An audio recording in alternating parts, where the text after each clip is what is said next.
morning, beautiful people. Happy Sunday. It looks like we have a sunny one here in New York. It's funny, when you live by yourself, you don't realize you have a frog in your throat till you start talking into a microphone.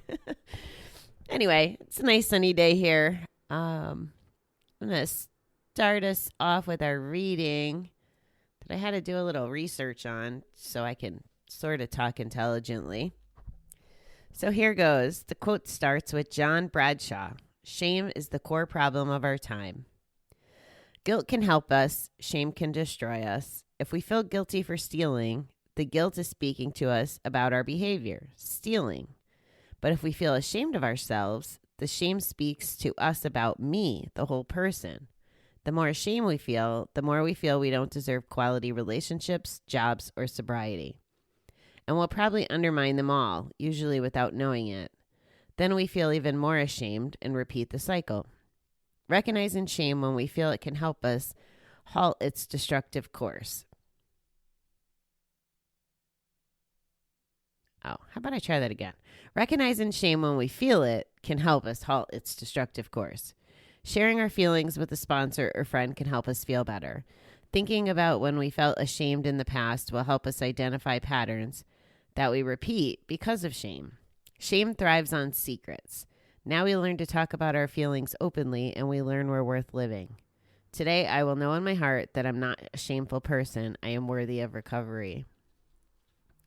My first two thoughts when I read this were about two different people I met in treatment. One, they kept the topic surrounding this one lady was just shame and guilt, shame and guilt, shame and guilt. So she popped into my head, and watching her go through that process of trying to get rid of those feelings or work through of those feelings was a lot of work for her, and it wasn't an easy process. And the other example that popped into my head was when I think I told you a little about I decided to go to church because my friend said he didn't feel worth going when he was gambling. So that kind of piqued my curiosity. And once I started reading about this shame a little more this morning, it made sense. Is if it's about lying and hiding and about how you feel yourself, I'm guessing that the feeling he was feeling was shame. I didn't really have much of an understanding or a distinction between the two, really, until this morning. We talk about it a lot, and so the example I gave you guys the other day about sending that really bad text. So I felt guilty because it was hurtful towards the other person. And then I also felt shame because I didn't think I was capable of being that mean. And it went against my values. And that was one of the way the definitions that I came across was that guilt makes you feel bad about how you treated someone else, and shame is about your behavior and your guilt. So I could see it being really easy feeling either one of those things, but especially the shame. If you're hard on yourself and you already think that, you're judging yourself, right? You're judging your actions against your values, and you can put yourself in a really low place with shame. And it then becomes easier to go back and reuse, I would think. Because if you already feel bad, you'd want to numb the feel bad, the shame. You want to numb that. So you go and you gamble more, and then you feel more shame. Can you see the cycle? So part of my beliefs are that we have to do the work on the inside to feel better on the outside and figure out how to get through those ugly, sticky ones. And where I used to struggle the most was even being vulnerable to acknowledge feeling those feelings, never mind fixing them. I don't know if what I said about the cycle makes sense, but I feel like it definitely is a self-fulfilling prophecy. And this is what I found for a couple tricks to handle shame when it comes your way. It says, number 1, bring the shame into light, so acknowledge it. 2, untangle what you're feeling. So why are you feeling shame? Wow. So that makes sense. So if you were feeling shame over a bet or a relapse or a behavior to get money to gamble, if you untangle that and go, okay, what's causing me to feel shame? The gambling, the behavior, whatever. And you become aware of it. And I think that's the bringing it into light. Then I would think there has to be some other internal feeling. Now, granted, I'm not like a psychologist or anything, but that would be like if it was rational brain. And I also understand that when we're gambling, we're not really rational. So that's not lost on me. But if we can really play the tape and go, okay, it was the gambling that was causing it, maybe we wouldn't go gamble to solve it. Maybe. So the third step, they say, is unhitch what you do from who you are. And that's kind of what I'm saying is because we bet, that's not our identity. It's a behavior. So it's not that Bobbie's a bad person because she's betting. Bobbie's doing a bad action when she's betting, when she's a problem gambler. Not that all betting is bad. The next one is recognize your triggers, which, okay, so I can use the sending the bad text as an example as a trigger. I felt guilty, and if guilt was a trigger, I felt bad about it. I didn't want to address the person. Go. Gamble, slot machines, don't have to think about it. The problem was I wasn't gambling, so I had to own it and then, apologize and whatever to kind of clear my soul. And it works. Getting rid of the bad makes it so more good could come in. I keep hearing that message. The universe keeps telling me, all kinds of different ways. And it doesn't help my memory because anything bad that I relinquish or handle, I don't try to revisit. Anyway, and then the last one for shame says make connections, which that's kind of the point, right?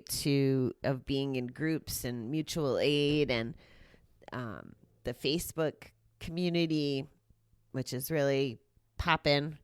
I think I belong to like 5 or 6 different groups, and they're pretty. The folks in there are pretty transparent and share, and that is the place. When it says talk to a sponsor in the reading or a friend, sometimes we don't feel like we have those people in our immediate proximity. So that's where the rooms would come in handy, where you can kind of relinquish some of that shame, guilt, whatever, and people just have a name. They don't really know you. So it might be easier to get stuff off your chest. And that's the process I'm advocating for, is working through feelings, not just shame, but any feelings dragging you down. If you work through them and get rid of them, then you can open, your heart and your mind, everything up for the good feeling stuff. So with one of the, I don't want to say it's a class, but I'm listening to these CDs. I don't even know the guy's name who I'm listening to, but they came with one of the classes I'm working on. And he's talking about law of attraction, which I'm a believer in through and through. It's crazy.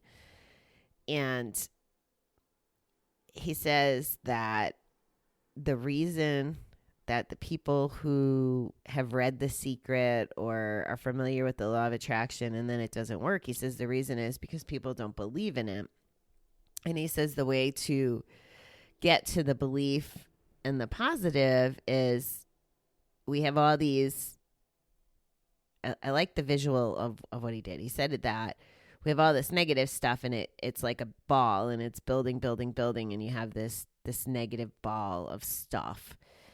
And when you start believing and you start feeling good, and your positive ball starts growing and evolving, it's when your positive ball outgrows your negative ball, because there's only so much room. That's the point, whether it's balls or whatever that fills a capacity.